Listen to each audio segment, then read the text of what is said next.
Hey everybody, Charles here. Anyway, you know what time of year it is. It's still football. It's football playoffs now, NFL playoffs, and we're getting closer to that day. I think it's February 7th this year, Super Bowl Sunday!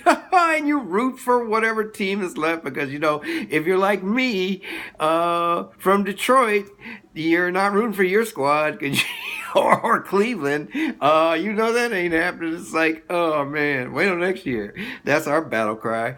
Anyway, Super Bowl is going to come up pretty soon, and I thought it'd be a good opportunity to talk about my ideas about team ownership. I don't know about the rest of y'all. I'm a football junkie. I love the NFL. And they got this concussion movie out that the NFL owners and the NFL don't want you to go see. They don't want you to have no part of that because then you're going to find out that the NFL knew all along that the players were killing themselves and did anything but try to stop it, or even make it a little bit better so that they don't die a week after they stop playing. Maybe they live a year or two. Okay, so the NFL maybe isn't the most honorable group of guys in the world. NFL owners I'm talking about. But anyway, we still love the game. And every Sunday, hey, we're in front of the TV, watch the game. Super Bowl is the biggest event of the year on television. It's like we got the commercials to go with it and everything, and the ladies are there to watch the commercials, the guys are there to watch the game, and some of the women watch the game too, and they get into their team and they wear the colors and they say all they make it all kind of cheers for their guys when they get out there, whatever. It's a great event. We love it. One of the things that I think should change about the NFL, this is just me talking. Of course, it's been me talking all along. If you didn't notice, and the reason I have on the cat burglar outfit is because I was cold, so I put the sweater on. So sue me. I get tired when they show the game on television. There's two things that bug me really about the game.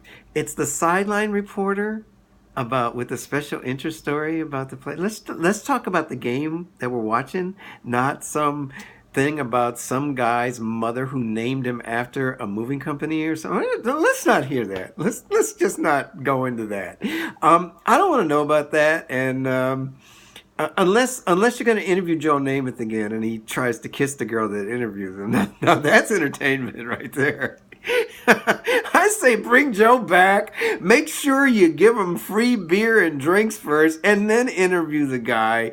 I mean, entertainment is entertainment, and that's what we sign up for when we hit the on switch on the television, is to be entertained. So Joe, man, he's got a way of entertaining us. That's beyond the average guy. It's not, especially the football jocks. They're like, oh, we did what we had to do. We played how we had to play. You're like, can you be more specific at any point in in your life? Okay, but Joe was specific. Can I just kiss you? Oh, you're pretty. Can I just kiss you? I'm like, I'm still over that. I'm like, what? Did he just what? And then the awkward silence when they went back to the booth, and they're like thinking maybe we should quit all that sideline reporting. Yes, please quit the sideline reporting and just talk about the game in front of us. That'll kill all that kind of stuff. The embarrassment, the awkwardness, all of that. Okay, that's out. But that's not what I'm here for. I'm here to talk about the owners in the booth. That's the thing that really, that other thing was the silent reporting was the first thing that bugged me. The thing that really, really bugs me is when they show the owners in the booth.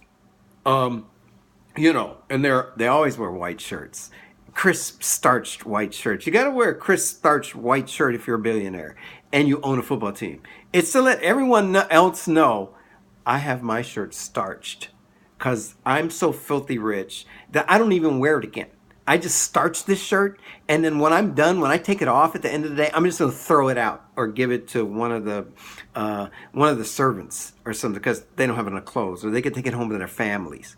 And that's the guy they're showing in the booth, and we're supposed to somehow he's one of the heroes. I don't know, because he owns a football team, because he's like a billionaire, and if you're a billionaire, you're like some type of hero or something. Anyway, I'm just into the game itself. I don't want to see that guy. I'd rather not know much about him, but it does annoy me that a city Like, i.e., let's take Cleveland, for example, because Cleveland is, I think, a very good example of this. Um, and their beloved Browns, who, by the way, have never won a Super Bowl, along with the Detroit Lions, who have never won a Super Bowl. But let's not talk about the Lions. We're talking about Cleveland, because Cleveland is a very good example of what I would like to see in the NFL.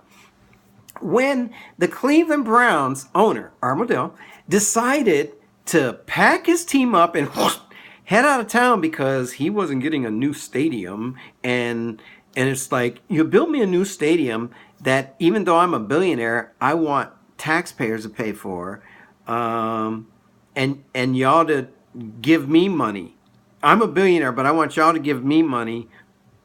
Or no, don't even give me money. Just build me a stadium that I'll use for 10 years and then ask you to build me another one. And you'll do it because you want my team here so badly. So I basically am dictating to the city my demands.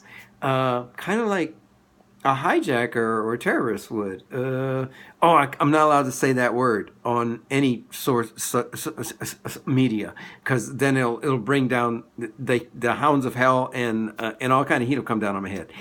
Watch out for that. You say the wrong thing, buddy. You have the CIA knocking on your door, and they're not selling Girl Scout cookies. You can bet on that. Anyway. So he takes his Cleveland Browns and he moves them to Baltimore. Well, the town went crazy. They cried so hard and so loud, including the mayor, that the NFL told Mr. Modell he had to leave the team name in Cleveland. He couldn't take the name. He had to rename his team and the whole thing. That's the birth of the Baltimore Ravens. And then the next time we expand, we'll give Cleveland a team and they can call it the Browns.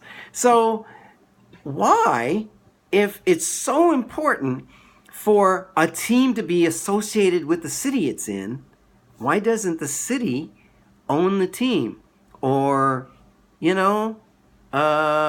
instead of one guy or a handful of guys that are already rich, why don't we let the city the team be part of the city? And then all the proceeds, the millions and gazillions of dollars that they make from commercials and contracts with networks, will go to the city, maybe the school system, maybe the roads will be better, maybe we'll have better public transportation, maybe there'll even be a health plan for city workers that's much better, because the team that makes all this money would be putting all that back into the community that they play for. Quite the thought. Maybe I'm in the 22nd century and the NFL owners are in the 18th century, where we still had slavery. But it's not slavery. Don't get me wrong. It's not slavery. I'm not saying that. That would be the NCAA. It's not slavery because they pay the players, who are probably live 5 years after they retire. But they get handsomely paid, and maybe our heroes wouldn't have to get gazillions of dollars, because we could bring everything down a little bit, and you could actually take kids to the game, and you could maybe take a family of 5 to the game and be able to afford it. Wow, novel idea. And then when, Cam Newton and company start giving balls out, they don't have to search for a kid.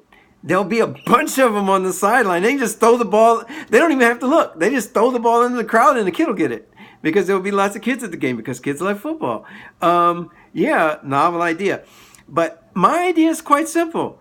It probably, to implement it, would take a lot of doing, and to get it away from the grip of the owners that are making money hand over fist in this.